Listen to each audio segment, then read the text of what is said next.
महाराष्ट्रातील या गावात तुम्ही हनुमंताचं नाव घेऊ शकत नाही, हनुमानाची पूजा करू शकत नाही, मुलांचं नाव हनुमान, मारुती असं ठेवू शकत नाही.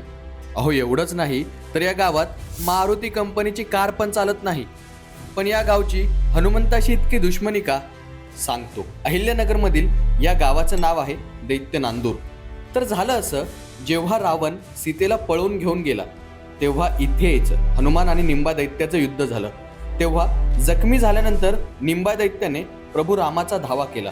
दैत्याच्या भक्तीवर खुश होऊन प्रभू रामांनी त्याला वर दिला. या गावात फक्त तुझीच पूजा केली जाईल आणि या गावात हनुमानाचं मंदिरच काय तर नावही घेतलं जाणार नाही. आणि हीच परंपरा अजूनही सुरू आहे. म्हणूनच या गावात हनुमंताची पूजा तर दूरच, हनुमानाचं नावही घेत नाहीत. गोष्ट कशी वाटली नक्की कमेंट करा आणि संवाद सेतूला फॉलो करायला विसरू नका.